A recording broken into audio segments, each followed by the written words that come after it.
Happy new year. And ఇంకోటి నియంత్రణను ఓడించడంలో అన్నది చాలా పెద్ద పాత్ర, ఇది కూడా బలమైన పాత్ర.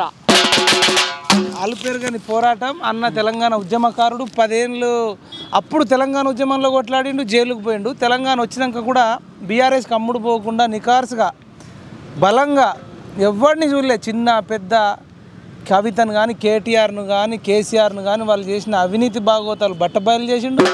మరీ ముఖ్యంగా నిరుద్యోగులలో జేఎల్ ఎట్లా పర్మనెంట్ చేస్తావని చెప్పేసి అర్ధరాత్రి కూడా కొట్లాడి ఆయన నష్ట దిగ్బంధం చేసి అట్లా అనేక విషయాల్లో నిరుద్యోగుల పక్షాన ఉన్నాడు.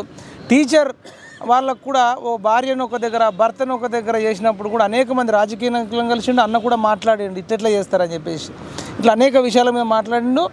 ఇప్పుడు లేటెస్ట్గా జరుగుతున్న విషయాల మీద అన్నను అడిగి తెలుసుకుందాం. ఇప్పుడు కాళేశ్వరం మరి సిబిఐకి అప్పచెప్పండి అని కిషన్ రెడ్డి గారు, లేదు మేము సిబిఐకి అప్పచెప్పాము అని వీళ్ళు ఉత్తమ్ కుమార్ రెడ్డి అని పొన్నం ప్రభాకర్ గారు అంటే ఇక కాంగ్రెస్ పార్టీ అనుకోవచ్చు. దీనిపైన అన్న వైఖరి ఏంది, ఈ అన్ని విషయాల మీద మనం అన్నను అడిగి తెలుసుకుందాం. అన్న మీరు చెప్పండి, ఇప్పుడు మరి ఎవరిది తప్పంటారు కాళేశ్వరం అవినీతి మీద? సిబిఐకి అప్పచెప్తే బెటరా, లేకపోతే ఇక్కడనే ఉంటారు బెటరా? కాంగ్రెస్ వాళ్ళది కరెక్టా, బీజేపీ వాళ్ళది కరెక్టా? అసలు బీఆర్ఎస్ వాళ్ళు అవినీతి చేయలేదా? ముందుగా నేను టీఆర్ఎస్ ప్రభుత్వం ఓడిపోవడంలో ఎంత పాత్ర వహించిందో నాకంటే 10 పాత్ర వహించిన మహిళ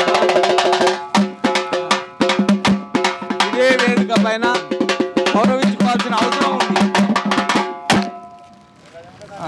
ఇప్పుడు దొంగే అంటే దొంగ, దొంగే అంటే దొంగ అనుకుంటారు. ఎవరు దొంగ ఎవరు దొర అనేది బయటికి రావాలి. రైట్.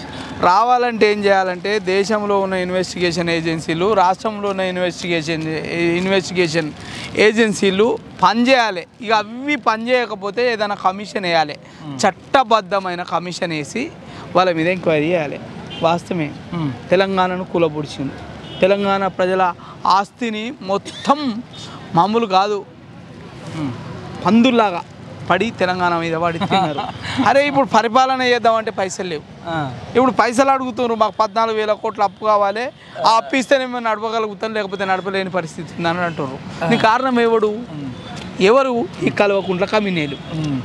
అంటే కల్వకుంట్ల ఓన్లీ కేసీఆర్ కుటుంబం కమినీలు అంతే తప్ప మిగతా వాళ్ళు కాదు, మిగతా వాళ్ళని అంటలే. సో నేను వీళ్ళని ఏమంటున్నా అంటే కిషన్ రెడ్డి తప్ప, ఉత్తమ్ కుమార్ రెడ్డి తప్ప అసలు బీఆర్ఎస్ వాళ్ళది తప్పే లేదా? అసలు అవినీతి జరిగిందని మీరు కూడా ఎన్నోసార్లు అన్నారు. బరాబరి జరిగింది, జరగకపోవడం ఏంది? జరిగింది. జరగకపోతే గట్లెట్లా కూలిపోతుంది, గట్లెట్లా కుంగిపోతుంది అన్నారు, గట్లెట్లా పొక్కలు పడతాయి, భూకంపం వచ్చిందని పెద్ద పెద్ద బొంగలు పడ్డాయి. అరే నేను ఒక ప్రాజెక్టు బొంగలు పడతాయా? ప్రాజెక్టు బొంగలు పడతాయా? ఇప్పుడు శ్రీరామ్ సాగర్ కట్టిర్రు, నిజాం సాగర్ కట్టిర్రు, నాగార్జున సాగర్ కట్టిర్రు, ఆంధ్రాలో కూడా ఇప్పుడు కృష్ణా బ్యారేజ్ కట్టిర్రు. ఎక్కడ బొంగ పడలేదు, ఇదానికే బొంగ పడలేదు. టెక్నాలజీ ఇంతకు ముందు అంటేనేమో గతంలో ఓల్డ్ ఈజ్ గోల్డ్ అంటారు కదా, వాళ్ళు కట్టిన కట్టడాలన్నీ అద్భుతంగా ఏదైనా విపత్తులు వస్తే, సునామీ లాంటి విపత్తులు వస్తే అద్భుతంగా తట్టుకొని నిలబడే విధంగా కట్టినరు. ఇప్పుడు కొత్తగా కట్టినరు కదా, ఆడ మనం ఆంధ్రాలో ఇస్తున్నాం, ఈడ తెలంగాణలో ఇస్తున్నాం. అక్కడ పోతిరెడ్డిపాడు కొట్టుకుపోతుంది, గేట్లు కొట్టుకుపోతున్నాయి, ఈడ ఇదేమో కూలిపోతుంది, కిందికే కుంగిపోతుంది. ఎందుకంటే భూమిలో పెట్టినరు కదా పైసల కోసం. భూమిలో అయితే లెక్క పత్రం దొరకదు అనుకొని భూమిలో పెట్టినరు, అయినా భూమిలో నుంచి కూడా లెక్కలు తీసే పరిస్థితి వచ్చింది. నేనేమంటున్నా, ఇవాళ టీఆర్ఎస్ను తనను తాను కాపాడుకోవడానికి సిబిఐ రాకుండా ఈ రాష్ట్రంలో ఒక జీవో తీసుకొచ్చింది గత సంవత్సరన్నర కింద. ఎందుకంటే బిడ్డని పట్టుకపోతారో, కొడుకును పట్టుకపోతారో, నన్ను పట్టుకపోతారో, నా మంత్రివర్గాన్ని పట్టుకపోతారో అని ఒక జీవో పట్టుకొచ్చింది. ముందు ఆ జీవోని రద్దు చేయండి. జీవో ప్రకారం ఏంటంటే, ఆ జీవో ప్రకారం ఏంటంటే ఢిల్లీ పోలీస్ యాక్ట్ ప్రకారం సిబిఐ ఎస్టాబ్లిష్ అయింది, మా రాష్ట్రాలకు రావడానికి వీలు లేదు అని జీవో పాస్ చేసింది. నేనేమంటున్నా, మీ కేంద్ర ప్రభుత్వం చిత్తశుద్ధి ఉంటే ఇలా సిబిఐ అనేది దేశంలో కాదు ప్రపంచంలో వన్ ఆఫ్ ద ఇన్వెస్టిగేషన్ ఏజెన్సీలో గొప్ప ఏజెన్సీ. మరి దానికి ఓన్లీ ఢిల్లీ యాక్ట్ మీద ఉంది. మీరు ఒక 32 మందితోటి కమిటీ వేసారు, ఆ కమిటీలో టీఆర్ఎస్ వాళ్ళు కూడా సిబిఐని విస్తృతపరచాలి, దానికి కూడా ఈడీకి ఉండే పవర్స్ ఉండాలని రిపోర్ట్ రాసిండ్రు. మరి పార్లమెంటు సమావేశాలే జరుగుతున్నాయి కదా, నిన్న మొన్న వరకు జరిగినాయి కదా, స్పెషల్ సమావేశాలు పెట్టైనా దానికి అంత చట్టబద్ధత కలిపింది సిబిఐకి. ఎవడి పర్మిషన్ ఏందా? దొంగకు పర్మిషనా? ఇలా దొంగ ఈ రాష్ట్రం మీద పడి మేసిన దొంగ, ఈ దొంగకు ఈ మదపుడుకు నీ అలా పర్మిషన్ కావాల్సిన పని ఏమున్నది? ఇప్పుడు కేటీఆర్ అప్పట్లో అన్నాడు అన్న, ఈడీ రాని బోడీ రాని సిబిఐ రాని ఎవరికి భయపడడం, వి డోంట్ కేర్ అన్నాడు. మీరు విన్నారా? ఎప్పటికైనా ఈ కేడీలకు బేడీలే, ఈ కేడీలకు బేడీలు మాత్రం తప్పది. ఎందుకంటే మీరు తెలంగాణ ప్రజల జీవితాలని, వాళ్ళ బతుకుని, వాళ్ళ భవిష్యత్తుని నాశనం చేసి నిన్న కాక మొన్న ఎవరో కేటీఆర్ ఒక మాట అన్నాడట, నాకు ఈ గుమ్మడికాయ అంతా బుర్ర ఉంది కానీ బుర్రలకు గుజ్జులేదు, ఏడుంది మోకాళ్ళలో ఉందనుకుంటా. ఏమంటాడంటే కోటి రూపాయలు పెట్టి ఒక ప్రాజెక్టు కడితే దానికి ఒక 75 లక్షలు అప్పు తెచ్చినాం, అది ఇప్పుడు 1.5 కోటి ప్రాజెక్ట్ అయింది అంటాడు. వడ్డీతోటి 1.5 కోటి అయింది, ఆస్తులు పెరిగిందా? అరే బుర్ర తక్కువ ఎదవా, నీకు తెలివి ఉందా ఏమన్నా? ఎవడన్నా నీ ఆదాయాన్ని చూసి ఎవడన్నా ఇల్లు కొనుక్కుంటే మన జీతంలో కొంత శాతం ఇంటి ఖర్చుల కోసం పెట్టుకొని, కొంత శాతం తన ఖర్చుల కోసం పెట్టుకొని, కొంత శాతమే లోన్ తీసుకుంటాడు. ఎవడన్నా జీతంలో మొత్తం లోన్ ఎవడన్నా తీసుకుంటాడా ఎవడన్నా? కనీసం సోయి సిగ్గు లజ్జ మానం ఉండాలి కదా. ఇంకా నీకు సిగ్గు లజ్జ మానం వస్తలేదు. నీ నీ నీ నీ నీ మత్తు కళ్ళకి ఆ సోయి దిగుతలేదు. ఎన్నడు దిగుతుంది? ఇంకా నీ అహంకారం దింపుకోవా? ప్రజలు దింపినరు, ఆయన ఎమ్మెల్యే పదవి కూడా కొడితే అహంకారం దిగుతుందేమో. అయినా నిన్ను బరాబరి నేను మళ్ళొచ్చే ఎన్నికలలో బరాబరి సిరిసిల్ల కాడ ఓడగొడితే ఈ తెలంగాణకు పట్టిన పూర్తి చనిపోతుంది.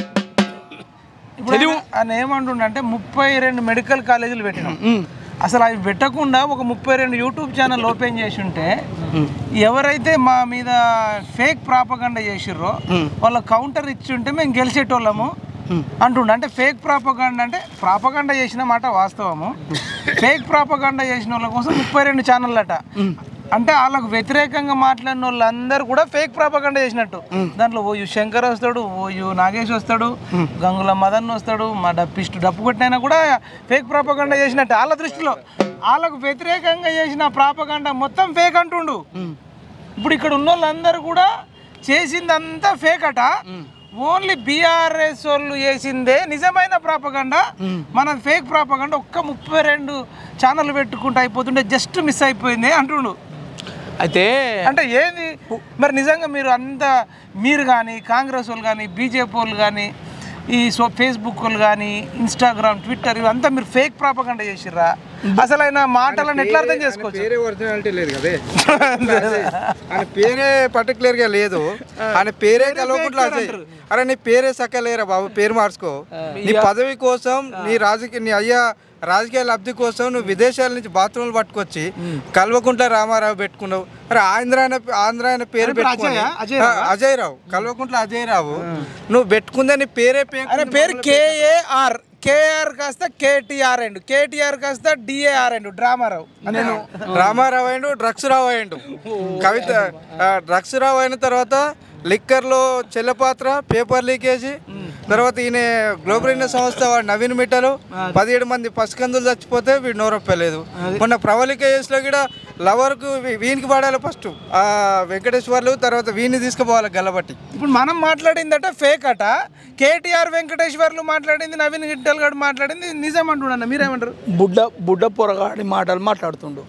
బుడ్డ పొరగాని కంటే ఈయనే నేను మొన్ననే అన్నా, కేటీఆర్ అనేటోడు కేసీఆర్ అనేటోడు లేకపోతే కేటీఆర్ అనేటోడు ఎంటక వార్డ్ మెంబర్ కూడా గెలిచినోడు కాదు. వార్డ్ మెంబర్ ఉన్న అహంకారానికి ఇప్పుడు ఇంకా మినిస్టర్ అనుకొని పారిశుద్ధ కార్మికులతోని అన్నం తినేటట్టు ఈయన వడ్డిచ్చినట్టు పప్పుచారు, అన్నం వేసినట్టు ఒక 10-20 లక్షల కెమెరాలు కాస్ట్లీ తీసుకొని డ్రోన్ కెమెరాలు, పైన కెమెరాలు కిందికి వెళ్ళి పైకి వెళ్ళి చేసి మంచిగా ఎడిట్ చేసి వదులుతున్నాడు. ఆనాడు మంత్రి పదవులు ఉండగా ఎందుకో కలవలే, ఎవరికన్నా అపాయింట్మెంట్ దొరికిందా, ఎవరినైనా కలిసినావా? కలవలేదు కదా. ఇలా మీడియా సంస్థలు అనేటి ఒక 5 to 10% ప్రభావం చూపెడతాయి. 5 to 10%. ప్రజల ఏదైతే ఉంటుందో వ్యతిరేకత అనేది 50% చూపెడుతుంది. అలా వ్యతిరేకత లేకపోతే మనం ఎంత చెప్పినా వినరు కదా. ఒకటేనా సాటు పోయి ఓటేసిన వాళ్ళకి కాడ వ్యతిరేకత ఏముంటుందన్న? వాళ్ళు సాటు పోయారు, వీళ్ళని దించాలి, తాగుబోతుని మార్చాలి, కొడుకు అహంకారాన్ని మార్చాలి, లిక్కర్ కవితను పట్టుకోవాలి, కాలేజ్ ప్రాజెక్ట్ కానీ ఇవి ఉన్న మొత్తం స్కామ్లను పెట్టి వీని జైల్లో వేసి చిప్పకుడి తినిపేయాలని జనం డిసైడ్ చేసిండు. వీడు యూట్యూబ్ ఛానళ్ళ మీద, టీవీల మీద, యాంకర్ల మీద. ఇప్పుడు ఎంపీ ఎలక్షన్లు ఉన్నాయి. అరే 32 ఛానల్ కాదు 3200 ఛానల్ పెట్టు, ఎంపీ ఎలక్షన్లు ఎన్ని గెలుస్తావు చూద్దాం, ఛాలెంజ్ చూసుకుందాం మరి కదా. యూట్యూబ్ ఛానల్లే గెలిపిస్తాయి, యూట్యూబ్ ఛానల్లే ఓడిస్తాయి అనుకుంటే ఆల్రెడీ TV9 వాళ్ళదే, టీవీ న్యూస్ వాళ్ళదే, ఈటీవీ వాళ్ళే పనికి వచ్చింది, సాక్షి టీవీ పనాలకే చేసింది, ఎన్టీవీ వాళ్ళకే పని చేసింది, నమస్తే తెలంగాణ వాళ్ళకే పని చేసింది, ఇంకా ఏమున్నాయన్నా ఇంకా ఏమో ఉన్నాయి అన్ని. మొత్తం పత్రికలు కానీ మీడియా కానీ టోటల్ వాళ్ళకే పనిచేసినాయి. యూట్యూబ్ ఛానళ్ళను కూడా కొన్నారు. లాస్ట్కి వస్తే ఆ ఇన్స్టాగ్రామ్లలో మేకప్ వేసుకునేటోళ్ళు, ప్యాకప్ చేసుకునేటోళ్ళు, ఆ లిప్స్టిక్ పెట్టుకునేటోళ్ళు, ఎయిర్ పాలిషింగ్ చేసుకునేటోళ్ళు, ఎయిర్ ప్రోస్ చేసుకునేటోళ్ళతో మంచి మంచి ₹1,00,000 డ్రెస్ వేయించి గుర్తుల గుర్తుంచుకో రామక, గుర్తుల గుర్తుంచుకో రామక, కారు గుర్తుంచుకో రామక అని మేకప్ వేసిన వాళ్ళు చెప్తే వీళ్ళకి ప్యాకప్ చేసిర్రు. అంటే వీళ్ళు యాక్టింగ్ చేస్తుర్రు, వీళ్ళు చెప్పేటి అన్ని అబద్ధాలు. బిత్తిరి చెత్తిగాడు లంగాగాడని తెలుసు, శివజ్యోతి డబ్బుల కోసమే మాట్లాడిందని తెలుసు, శ్రీముఖి కూడా అంతే డబ్బుల కోసమే, లాస్య అంతే, ఆశురెడ్డి అంతే, మధుప్రియ అంతే, డబ్బుల కోసం వాళ్ళు వాడిరని చెప్పి వాళ్ళ మాటలు నమ్మక అసలు ఫేక్ ప్రాపగండా వేసిందే కేటీఆర్. నీ తండ్రి ఫేకు, మీకు చెల్లె ఫేకు, మీ బావ ఫేకు, నువ్వు ఫేకు, మీ ఫ్యామిలీ ఫేకు, మీ ఎమ్మెల్యేలు ఫేకు, ఫేకు గాళ్ళు కాబట్టి ఫేక్ ప్రాపగండా చేసిరు కాబట్టి ఓడిపోయారు. మీ పేర్లు కూడా ఫేక్, పేర్లు మార్చుకోరు, ఫస్ట్ ఇంటి పేర్లు మార్చుకోరి, ఒంటి పేర్లు మార్చుకోరి. మేము చక్కగా ఇంటి పేరు ఒంటి పేరు పెట్టుకున్నాం. మేము ఇలా ఒరిజినాలిటీ రా బాబు. ఈ గడ్డ మీదకి రా, లేకుంటే నీ మనసులో కూడా తొత్తుగాడు ఉంటే మనం పంపి మాట్లాడతాం. బరాబర్ ఇక్కడే ఊకొని చర్చకు రారా, సిగ్గులేనట్టు ఇక్కడ చెంచాలతోటి సందులల్లో గుందులలో చెప్పేది ఎందుకు? దమ్ముదైన ఉంటే చర్చకు రారి. నువ్వు నిజంగా ఫేక్ కాకపోతే ఈ 9.5 సంవత్సరాలలో ఇదే ఉస్మాన్ యూనివర్సిటీ ఆర్ట్స్ కాలేజ్ గడ్డకాడికి ఎందుకు రాలేవు? ఫేక్ డ్రామా రావు అని అడుగుతున్నా. నువ్వు మంచోడవే కదా, బంగారం మంచిదైతే ఎక్కడికైనా రావాలి. ఇప్పుడన్నా రమ్మని, ఇప్పుడు దమ్మున్నా రారా బాయ్. అరే కేటీఆర్, అజయ్, కల్వకుంట్ల అజయ్, ఇప్పుడు రారా బాయ్ దమ్ముంటే. నీ ఫేకిస్ట్ గాడు కిషోర్ గాడో, సుమన్ గాడో, ఇంకోడన్నా వాడు బాలరాజు గాడు ఉంటే రమ్మని చెప్పు. వాళ్ళు ఊకరా బయట చర్చ పెడదాం. ఇదే మైపాల్ అని వస్తాడు, శంకర్ అని వస్తాడు, మేమే వస్తాం. మీ ముగ్గురికి మేము జాలరా బాయ్, ఎక్కువ వద్దు, మేము జాలరా బాయ్. మేము చేసిన పోరాటంలో మీరు కూలేరు, క్షమాపణ చెప్పి. ఇప్పుడు ఇక్కడ చాలా మంది 20 మంది ఉన్నామని అడుగుదాం. ఫేక్ ప్రాపగండా అంటున్నావు కదా, గ్రూప్ 1 రేణుక కానీ మిగతా వాళ్ళు కానీ లీగ్ ప్రవీణ్ కానీ వాళ్ళని అరెస్ట్ చేసిన మాట నిజం కాదా? కోర్టు గ్రూప్ 1 రద్దు చేసిన మాట నిజం కాదా? మనం రద్దు చేయమని అడిగిన మాట నిజం కాదా? దాంట్లో ఫేక్ ఏముంది?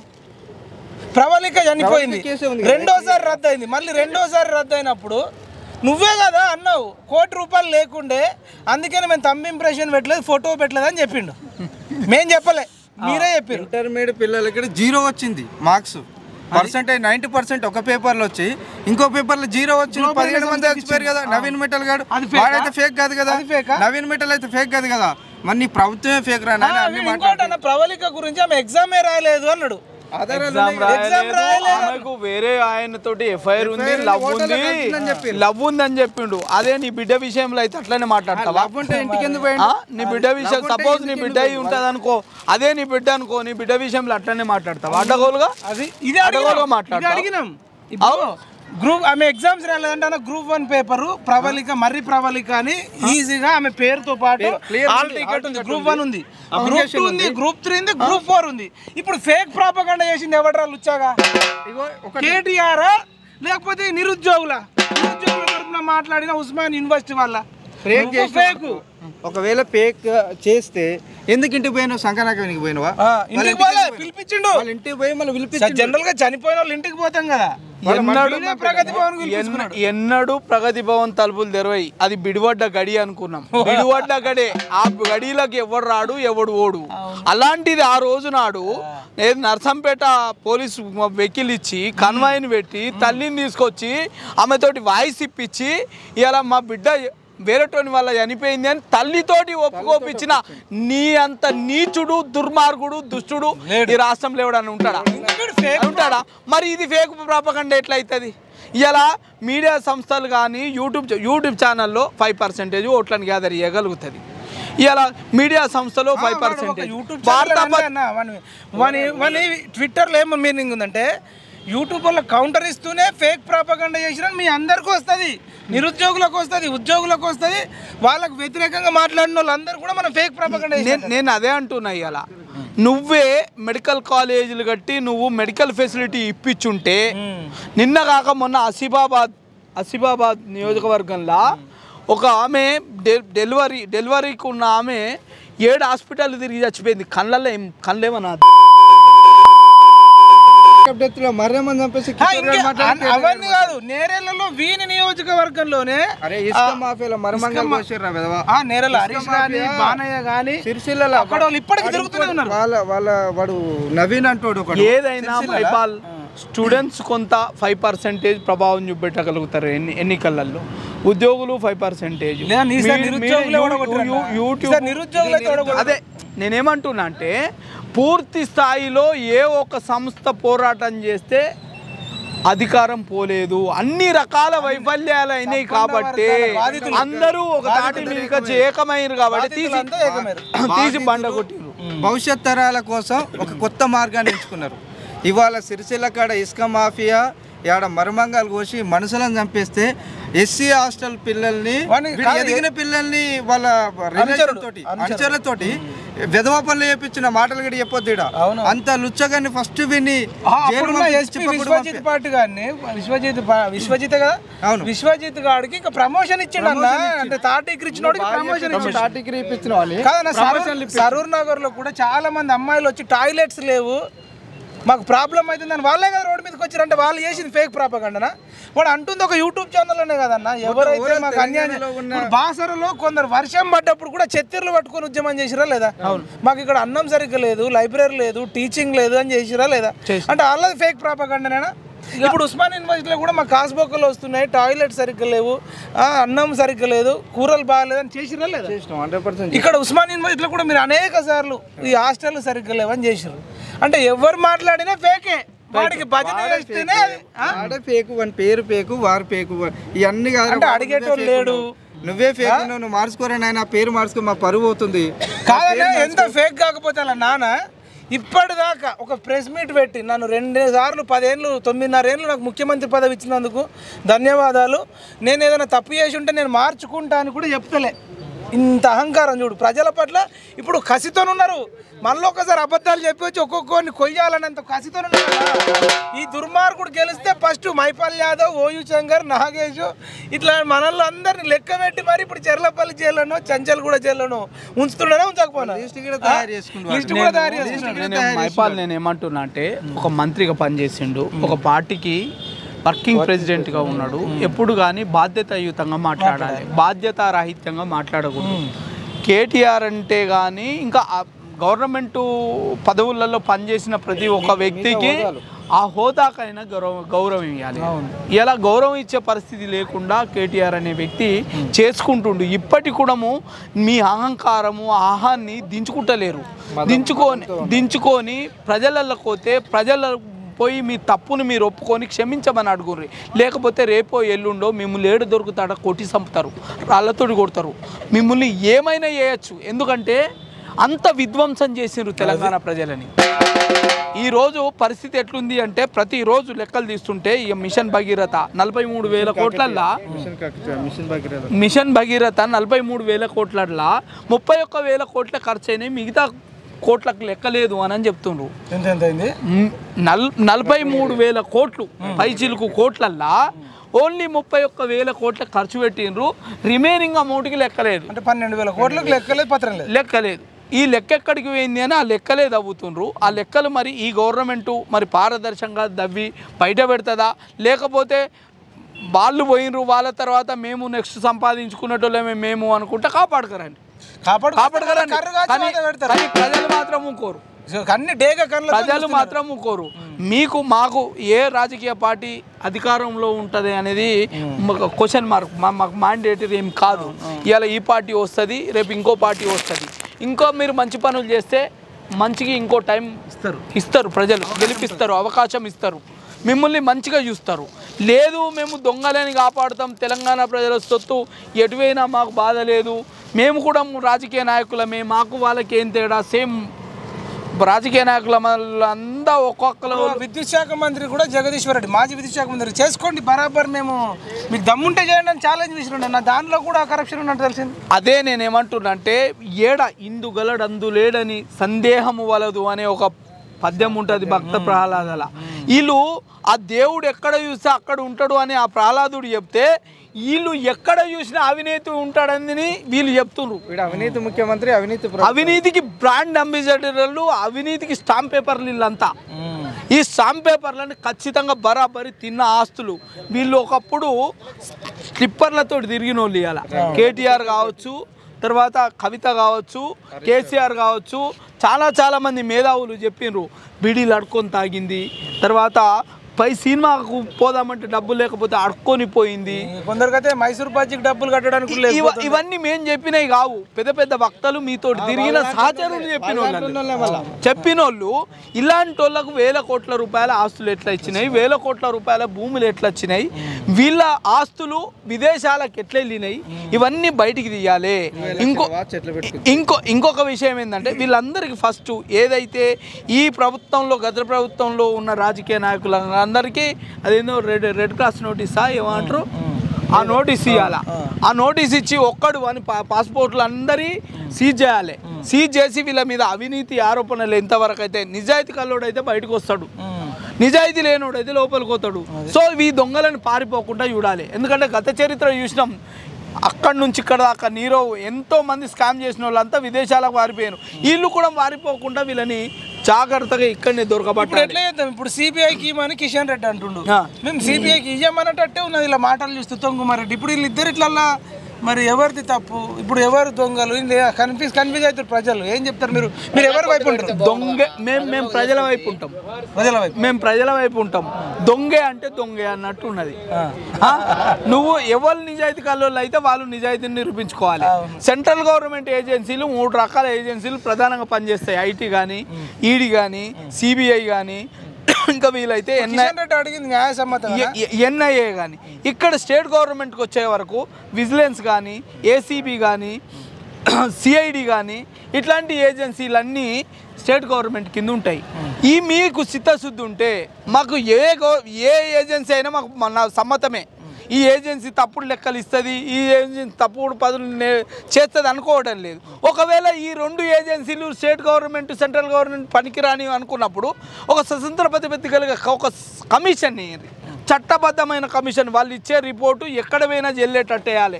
ఎందుకంటే ఆగమేఘాల మీద ఆ రోజు అందరి ఉరికిచ్చి సకల జనుల సర్వే అని సర్వే వేసిండు అని, బొంద సర్వే, బొక్క సర్వే, ప్రజలందరినీ సావగొట్టి ప్రజల సొమ్ము పెట్టి ఆ సర్వే వేసి ఆ సమాచారాన్ని తీసుకుపోయి ఆయన కోసమే వాడుకున్నాడు. కానీ ప్రజల సమాచారం ప్రజలకు ఉపయోగపడలే. సో కాబట్టి నేనేమంటున్నా, ఒక పారదర్శకమైన ఒక కమిషన్ ఏరి అందులో స్టేట్ గవర్నమెంట్కు సంబంధించిన కొంతమందిని, సెంట్రల్ గవర్నమెంట్కు సంబంధించిన కొంతమంది అధికారులను పెట్టి నిష్పక్షపాతకంగా పారదర్శకంగా చేసి ఈ కల్వకుంట్ల దొంగల్ని లోపలికి పంపుర్రి. అది కానీ మీరు ఒక సూటుగా చెప్పండి అన్న, సిబిఐకి ఇస్తే మంచిదా ఈ కాళేశ్వరం అవినీతి మీద, లేకపోతే ఇక్కడ ఉండే సంస్థలు దర్యాప్తు చేస్తే బాగుంటుందా? నేను ఒకటే అడుగుతున్నా మైపాల్. నేను ఒకటే అంటే ఏమంటున్నా అంటే, లాస్ట్కి వస్తే దొంగలు మరి ఏం చేస్తారు మైపాల్? నేను ఏమంటున్నా అంటే, నువ్వు సిబిఐకి చూడొద్దు, నువ్వు సిబిఐకి చూడొద్దు. సిబిఐ సుమోటోగా తీసుకోదా? సిబిఐకి అధికారం లేదా? మరి కిషన్ రెడ్డి ఎట్లా మాట్లాడతాడు ఈ మాట? సిబిఐ సుమోటోగా తీసుకో, ఈడీ సుమోటోగా తీసుకో. ఎందుకో రైడింగ్లు చేస్తున్నావు, ఐటీ డబ్బులు ఉన్నాయని తెలియగానే వచ్చి రైడ్ చేస్తున్నావు. నీకు ఎవడన్నా కంప్లైంట్ ఇచ్చిందా? సరే పోనీ, నేను ఇస్తా కంప్లైంట్. నువ్వు గవర్నమెంట్ ఎందుకు ఇవ్వాలి? నేను సగటు ఇండియన్ ఈ సిటిజన్ని నేను ఇస్తే కంప్లైంట్ తీసుకోవా? నా కంప్లైంట్కి వాల్యూ లేదా? అట్లా బక్కా జడ్సన్ అన్న 100 కంప్లైంట్ ఇచ్చిండు. తీసుకో చర్యలు. ఎవడు నిన్ను ఆపుతాడు? ఐడిని ఎవడన్నా ఆపుతాడా? ఈ రాష్ట్రంలోకి రాకుండా ఆపుతాడా? సిబిఐని ఆపంటే ఆపగలిగినరు. సరే, అందులో నేనేమంటున్నా, అది కూడా ప్రతిదీ దేశ ప్రజల సంపదను కాపాడడానికి, అవినీతిని వెలికి తీయడానికి నేను కేంద్రాన్ని అడుగుతున్నా. మీరు పార్లమెంట్లో పెట్టుకొని దానికి కూడా ఈడీ లాంటి అధికారాలు ఇచ్చేసేయండి. ఎందుకు ఇన్ని రోజులు ఆపుతున్నారు? ఎందుకు మీరు ఏమైనా దొంగలు ఉన్నారా? ఏమమ్మా చెప్పు. మరి రింగ్ రోడ్ పంటే ఏమన్నా ఇప్పుడు కాంగ్రెస్ రింగ్ రోడ్ పంటే ఏమన్నా భూమి కొన్నావా? భూమికి RRR పంట కొన్నావా? కొంటే చెప్పు, మళ్ళా కొంటే చెప్పు నువ్వే నీ ఎక్కడ బయటకు వస్తుందో అని. Yes, at the same time state గవర్నమెంట్కి సంబంధించిన ఏజెన్సీలకు కూడా డిఫరెంట్ టైప్ అసెంబ్లీలో వేసిన తీర్మానాన్ని తీసేయంటారు. అది నేనేమంటున్నా, స్టేట్ గవర్నమెంట్కి సంబంధించిన ఏజెన్సీలు కూడా ఉన్నాయి. ఈ ఏజెన్సీలకు కూడా మేము కంప్లైంట్ ఇచ్చున్నాము. వాటి మీద ఇన్వెస్టిగేషన్ చేయర్రి. నేను మీరు వేసిన కమిటీలే సంస్థలే పారదర్శకం అంటే అది సమ్మతం కాదు. నీ అధికారంలో ఉన్న ఇన్వెస్టిగేషన్ ఏజెన్సీలని మంచి నికార్సని వాళ్ళని ఆనెస్ట్ వాళ్ళని వేసి నువ్వు సర్వే చేపి కేంద్రం మీద ఎందుకు ఆధారపడతావు? కేంద్రం కంప్లైంట్ ఇవ్వు, మేము చేస్తామని కేంద్రం అనుడు ఎందుకు? మీ మీద నమ్మకం లేదని మీరు అనుడు ఎందుకు? ఇవన్నీ ఎందుకు? ఈ ఉన్న సంస్థలకైతే జీతాలు ఇచ్చే కాపాడుకుంటున్నాం కదా, వీటిని ప్రజల సొమ్మునే కదా వెలికి తీసేది. అందుకని నేనేమంటున్నా, ఎవరు చేస్తారో ఒకళ్ళు చేయండి. అది ఓపెన్గా ఉండాలి, సీక్రెట్ ఏమి ఉండకూడదు. సీల్డ్ కవర్లలో పెట్టించేదానికి ఇదేమన్నా పరాయోని సొమ్మ, ప్రైవేట్ సొమ్మ, ప్రజల సొమ్ము కదా. సీల్డ్ కవర్లు ఎందుకు? ఓపెన్గా అనౌన్స్ చేయండి. దొంగే కదా, దొంగ తేలిపోతుంది కదా. కాబట్టి ఇలాంటి విషయాల పట్ల కాంట్రవర్సీలకు పోకుండ్రి. ఇది ప్రభుత్వ ధనము, లక్షల కోట్ల రూపాయలు మాయమైనవి అంటుర్రు, అవినీతికి పాల్పడ్డారంటుర్రు. కాబట్టి అవి పారదర్శకంగా ఎవరి ఆస్తులైనా అటాచ్ చేయాలి. ఇలా వాళ్ళకు ఏ రోజు నాడైతే ఎలక్షన్లకు వచ్చిండ్రో 2001 ఏప్రిల్ 27 నాడు అనుకుంటా టీఆర్ఎస్ పార్టీ స్థాపన నాడు కేసీఆర్కి ఆస్తులు ఎన్ని ఉండే, ఏమేం బిజినెస్లు చేసిండు, ఎట్లా సంపాదించుకున్నాడు, ముఖ్యమంత్రి ఉద్యోగం కాకుండా ఉద్యమకారుని ఉద్యోగం కాకుండా ఎట్లొచ్చినాయి, వీళ్ళన్నిటి మీద సమగ్ర విచారణ చేసి అటాచ్ చేయరి. ప్రభుత్వ సొమ్ములే కదా, ప్రభుత్వానికి అటాచ్ చేయరి. మరి అది చేయకుండా మీరు కొట్లాడుకొని సమస్యను పక్కదారి పట్టియకుండా ఏదైతే మీరు అసెంబ్లీలో తీర్మానం చేసినరో ఆ తీర్మానానికి అనుగుణంగా పోండి, లేదా సెంట్రల్ గవర్నమెంట్ ఏదైతే సూచనలు ఉంటాయో వాటికి అనుగుణంగానే పోండి. ఏదో ఒకటి నిర్ణయం తీసుకొని కాంట్రవర్సీలకు పోకుండ్రి. ప్రజల సంక్షేమాన్ని చూడండి. ఇద్దరు కలిసి పనిచేస్తారా, వేరు పని చేస్తారా, అది మీ ఇష్టం, మీకే వదిలిపెడుతున్నాం. థ్యాంక్ యూ అన్న, థ్యాంక్ యూ సో మచ్ అన్న. లాస్ట్ స్లోగాన్ సిద్ధం. అరెస్ట్ చేయాలంటే అరెస్ట్ చేపిద్దామా, ఎంక్వైరీ అడుగుదామా? ఎంక్వైరీ అడగాలి. ఎంక్వైరీ చేయాలి.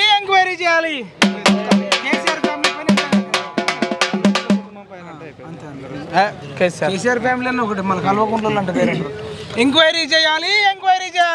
కేసీఆర్ ఫ్యామిలీ అవినీతిపై ఎంక్వైరీ చేయాలి. కేసీఆర్ ఫ్యామిలీ అవినీతిపై ఎంక్వైరీ చేయాలి.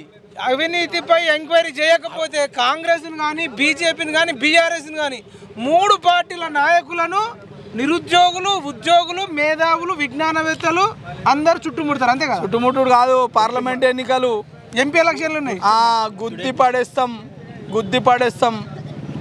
అదే అండి, మీరు భారీ డైలాగులు కొట్టి సినిమాలలో మహేష్ బాబు కొట్టినట్టు, జూనియర్ ఎన్టీఆర్ కొట్టినట్టు కొట్టి తర్వాత లోపల ఆన్ పెన్నులకి మీరు, మీ పెన్నులకు వాళ్ళు చికెన్ బిర్యానీ, మటన్ బిర్యానీ తెచ్చుకొని యూరోప్ నుంచి స్కాచ్ తెచ్చుకొని తాగితే అందరు అన్ని చూస్తున్నారు. అరెస్ట్ చేయకపోతే మాత్రం అందరూ దొంగలే. దొరికితే కొడుకో కొరివి వెట్టుడే. కాబట్టి రాజకీయ పార్టీలకు భవిష్యత్తులో మనము వీటికి అన్నిటికీ ఆల్టర్నేటివ్ అనేక సంస్కరణలు తీసుకొచ్చేది ఉందన్న. మనం భవిష్యత్తులో ప్రాంతీయ పార్టీలు ఈ దేశానికి క్యాన్సర్ లాంటివి. ఈ ప్రాంతీయ పార్టీలను మనము సమూలంగా నాశనం చేసేటట్టు, నిర్మూలించేటట్టు తిరగాలి. అమెరికాలో ఉన్నట్టు 2 పార్టీలు ఉండేటట్టు చేసుకుందాం. తర్వాత ఒక పార్టీలో ఎవడన్నా జాయిన్ అయ్యిందంటే వాడు సచ్చేదాకా అందులోనే ఉండాలి, లేకపోతే ఎవడన్నా షర్ల దూకి సావాలి. కానీ ఇక నేనెందుకు ఇదంతా చెప్తున్నా అంటే, వాడు ఎమ్మెల్యే గెలిచినోడు అవతల సర్పంచ్కి ఫోన్ చేశారే నువ్వు నా పార్టీలో జాయిన్ అవుతావా జాయిన్ కావా లేకపోతే నీ మీద కేసులు పెడతా నాకు చెప్తారు మా ఊరికి పోతే అన్న నా మీద కేసులు పెట్టిరా అన్న కేసులన్నీ కొట్టేయాలంటే నా పార్టీలోకి రా ఏంది లుచ్చా పనులు అన్నీ ఉన్నాయి కాబట్టి 2 పార్టీలే ఉండబోతున్నాయి భవిష్యత్తులో దేశమంతా తిరగప్పుడు బోనాలు ఎత్తుకునుడు భారీ బహిరంగ సభలు బతుకమ్మ పాటలు ఇవన్నీ ఏవి ఉండవు ఏదైనా ఉంటే టీవీలో చెప్పడం పత్రికలలో చెప్పడం నచ్చినోడు కోటేస్తాడు ఏ రాజకీయ నాయకుడు ఏ ఓటర్ ఇంటికి పోవాల్సిన అవసరం లేదు క్వార్టర్ పట్టుకోవాల్సిన అవసరం లేదు చికెన్ బిర్యానీ ఇవ్వాల్సిన అవసరం లేదు అంతే కదా అంతే ఇట్లాంటి సంస్కరణలు మనం భవిష్యత్తులో తీసుకురాబోతున్నాం భారతదేశం అంతా తిరగబోతున్నాం ఇందాక ఒక అన్న అన్నాడు ప్రతి ఒక్కడు అన్న మన కుమార్ చౌదరి యాదవ్ అన్న ప్రతి ఒక్కడు ఓటేయాలి ఓటేయకపోతే వాడికి పథకాలు కట్ చేద్దామన్నాడు నేనేమంటున్నా అంటే ఓటేయనోడి కంటే కూడా ఓటేసేటోడు కూడా డేంజరే అంటే వాడికి కనీసం అవగాహన ఉండాలి కదా ఇప్పుడు మనం విమానం ఎక్కుతామన్నా విమానం ఎక్కినప్పుడు ఆ పైలట్ మంచోడు ఉంటే మంచిదా నడపరానోడు ఉంటే మంచిదా మంచోడు ఉండాలి బస్సు ఎక్కినప్పుడైనా కార్ ఎక్కినప్పుడైనా ఆటో ఎక్కినప్పుడైనా డ్రైవర్ మంచోడు అయితేనే కథ నడుస్తుంది డ్రైవర్ సరిగ్గా లేకపోతే ఎవడన్నా వాడి తాగుపోతాడు అయితే కింద పడిపోతాడు అంటే నడపరానోడు ఉంటే ఏమైతే కూలిపోతాం కాబట్టి చౌదరి అన్న కుమార్ అన్న మనం భవిష్యత్తులో ఏమంటున్నామంటే ఓటర్కి కూడా డ్రైవర్కి అయితే నాలెడ్జ్ ఉండాలి డ్రైవింగ్ దాని మీద లైసెన్స్ ఉండాలి పట్టు ఉండాలి కదా ఓట్ల నేనే మీకు తెలవాలి ఇప్పుడు మీరు ఎందుకంటే నలుగురిలో తిరిగేటోళ్ళు ఇప్పుడు అన్న ఓటు అయ్యనోడు కంటే డేంజర్ ఏంటంటే ఇప్పుడు ఆటో నడపని వాళ్ళ కంటే కూడా ఆటో నడపరాకుండా ఉండి ఆటో నడిపిస్తే బొక్క బొర్రలు పడతాం కదా అంటే ఆటో నడపాలన్నా బస్సు నడపాలన్నా దానికి లైసెన్స్ ఉండాలి ఆయనకు మంచి నాలెడ్జ్ ఉండాలి మరి గేర్లు ఎక్కడ ఉంటాయి మరి తర్వాత బ్రేక్లు ఎక్కడ ఉంటాయి స్టీరింగ్ ఏంది దీని మీద అవగాహన ఉండి దాని మీద లైసెన్స్ ఉండి నాలెడ్జ్ ఉన్నోడికి ఉండాలి కాబట్టి డ్రైవర్కే లైసెన్స్ ఉన్నప్పుడు ఓటర్కు కూడా లైసెన్స్ ఉండాలి ఓటర్లకు శిక్షణ ఉండాలి ఆ శిక్షణ తర్వాత పరీక్ష ఉండాలి పరీక్షలో ఫెయిల్ అయినోడికి అసలు ఓటర్కే ఇవ్వద్దు అంటున్నా చిన్న కానిస్టేబుల్ జాబ్కే మనం ఎగ్జామ్ పెడతామే ప్రిలిమ్స్ ఎగ్జామ్ మెయిన్స్ ఎగ్జామ్ తర్వాత long jump high jump shot put అంటే ఏ అధికారం లేని కానిస్టేబుల్కే ఇన్ని పరీక్షలు పెట్టినప్పుడు శాసనాలు తయారు చేసే ఎమ్మెల్యేకి ఉండాలా వద్దా ఎమ్మెల్యేకి ఎగ్జామ్ ఉండాలి ఎంపీకి ఎగ్జామ్ ఉండాలి ఓటర్కు కూడా ఎగ్జామ్ ఉండాలి ఎగ్జామ్లో మినిమం క్వశ్చన్స్ అన్న మీ ఎమ్మెల్యే అభ్యర్థి పేరు ఎవరెవరు ఏ పార్టీ ఉంది ఆ పార్టీ సింబల్ ఏంది వాడు మంచోడా గుణగణాలు కూడా తెలియకుండా ఊర్లలోకి పోతే ఏ పార్టీ కొట్టేస్తామంటే అక్కడ ఏళ్ళు ఎటుపోతే అట్టేస్తాడట అంటే నేను అడిగిన చాలామంది ఏళ్ళు ఎటుపోతే అట్టేస్తాడట ఏళ్ళు ఎటుపోతే అట్టేస్తా అంటే మరి ఇప్పుడు చచ్చిపోయే 90 ఏళ్ళ ముసలామి ఏళ్ళు ఎటుపోతే అట్టేసింది 9 ఏళ్ళ పాప డెలివరీ అవుతామండి డెలివరీ పాప పుడితే ఈ 9 నెలల పాప లైఫ్లో 90 ఏళ్ళ ఆమె లేదంటే ముసలాయన అంటే నాలెడ్జ్ ఉంటే ఏం కాదు నాలెడ్జ్ వాళ్ళు డిసైడ్ చేస్తే మల్లారెడ్డి లాంటోడు కేసీఆర్ లాంటోడు ఎమ్మెల్యే అయితే ముఖ్యమంత్రి అయితే మన దేశ పరిస్థితి ఏందంటున్నాం క్రిమినల్స్కు ఛాన్స్ లేకుండాలంటే ఖచ్చితంగా కొంత నాలెడ్జ్ ఉండాలని నా కోరికన్నా ఇది దేశవ్యాప్తంగా కాదు ఉస్మానియా యూనివర్సిటీలో చాలా మంది పిహెచ్డి స్కాలర్లమని పీడిఎఫ్ స్కాలర్లమని ఇంకేదో రీడర్లమని చెప్పుకునే లీడర్లు మీకంటే మించిన మేధావులు ఎవడున్నాడు ఇలా 10వ తరగతి 5వ తరగతి ఇంటర్మీడియట్ చదివి పాస్ కాని వాళ్ళని కూడా ఇవాళ వీటికి యూనివర్సిటీకి పిలిపించి వాళ్ళతోటి స్పీచ్లు ఇప్పించుకునే దౌర్భాగ్య పరిస్థితి మనం చెప్పిన చేస్తే ఏంటంటే భవిష్యత్తులో మంచి నాలెడ్జ్ ఉన్నోళ్ళు అంటే డబ్బు అవసరం లేని పరిస్థితి వస్తుంది ఇప్పుడు నేను చెప్పినట్టయితే ఏమైందంటే డబ్బు లేకపోయినా రేపు శంకరన్న లాంటి ఎమ్మెల్యే కావచ్చు నాగేష్ కావచ్చు గంగులమైన కావచ్చు ఇప్పుడు ఏంది వాడు రియల్ ఎస్టేట్ చేయాలా కబ్జాలు చేయాలా ఓ 50 కోట్లు 100 కోట్ల మూటలు పట్టుకురాలా ఆ చికెన్ సెంటర్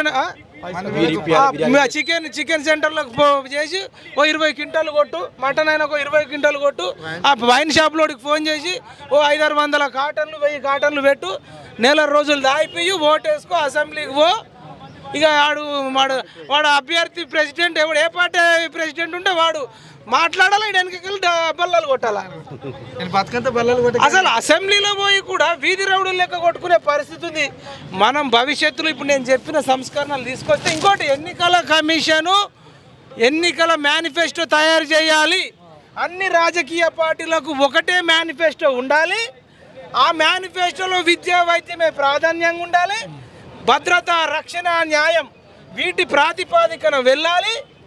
అన్ని పార్టీలు దాన్ని మాత్రమే చెప్పాలి. లేకపోతే ఒకడు వచ్చి తులం బంగారం ఇస్తా, ఇంకోటి వచ్చి 2 తులాల బంగారం ఇస్తా, ఒకడు స్కూటీ ఇస్తా, ఒకడు రైతు బంధు ఇస్తా, ఒకడు పెన్షన్ ఇస్తా. ఇవన్నీ మనకు అవసరమా? ఈ దేశాన్ని మనం నిర్మించుకోవాలంటే ఇవన్నీ మనం సంస్కరణలు చేయాలని కోరుకుంటూ మీ అందరి మద్దతు ఇవ్వాలని కోరుకుంటూ లాస్ట్కి అన్న శివతాండవం డప్పు కొడతాడు. దాంతోపాటు మనము క్లోజ్ చేద్దాం.